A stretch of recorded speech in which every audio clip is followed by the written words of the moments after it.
Hi hello guys, அஸ்ஸலாமு அலைக்கும். Welcome to my channel. இன்றைக்கி நம்ம ஹேர் பேக் ரெமெடி தான் பார்க்க போகிறோம். அதுக்கு ஃபர்ஸ்ட் ஆஃப் ஆல் நம்ம என்ன பண்ண போகிறோம்னா, வெந்தயமும் சின்ன பயிரும் நைட்டு ஃபுல்லாக ஊற வச்சு மறுநாள் காலையில் எடுத்து பார்க்கும்போது இப்படி தான் இருக்கும். அதை அப்படியே எடுத்து அதில் கொஞ்சோண்டு செம்பருத்தி பூ, ஃப்ரெஷ்ஷான செம்பருத்தி பூ, இல்லை உங்கள்கிட்ட செம்பருத்தி பூ இல்லைண்டாக்கா நீங்கள் அது பவுடராக கூட யூஸ் பண்ணிக்கலாம்.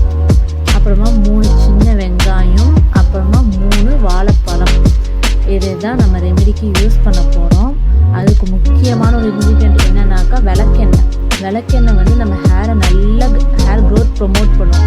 அதை ஃபுல்லாக அரைச்சி எடுத்துக்கிட்டு அது மேலே அப்படியே கொஞ்சோண்டு விளக்கெண்ணெய் போட்டு நல்லா மிக்ஸ் பண்ணி ஹேர் ஃபுல்லாக அப்ளை பண்ணுறதுக்கு முன்னாடி இந்த மாதிரி ஒரு உட்டன் காம்பில் உங்கள் ஹேரை நல்லா சிக்கு எடுத்துகிட்டு அதுக்கப்புறமா அந்த ஹேர் பேக்கை அப்ளை பண்ணிக்கோங்க. அப்புறமா ஒரு ஹேர் சீரம், உங்கள் சீக்ரெட் சீரம் சொல்கிறேன்.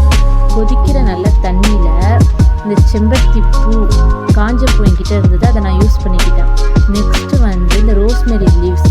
இது உங்களோட ஹேர் க்ரோத்தை இம்ப்ரூவ் பண்ணும். நல்ல வாசனையாக இருக்கும். அது வாசனையாக அப்படியே மெமரைசிங்காக இருக்கும். அந்த ரோஸ்மெரி லீவ்ஸ் இப்படி தான் இருக்கும். அதை அதோட இந்த செம்பருத்தி பூவோட சேர்த்து கொதிக்க வச்சுருங்க.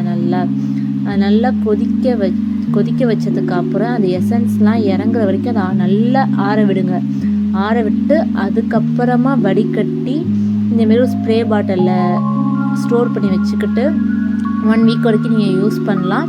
அந்த ஸ்ப்ரே பாட்டில் அப்படியே ஹேரோட ரூட்ஸ்லலாம் நீங்கள் அப்ளை பண்ணிங்கனாக்கா நல்ல ஹேர் க்ரோத் ஆகும். இது போல் நிறைய வீடியோஸ் என்னோடய சேனல் மறக்காமல் சப்ஸ்கிரைப் பண்ணுங்கள். Bye guys.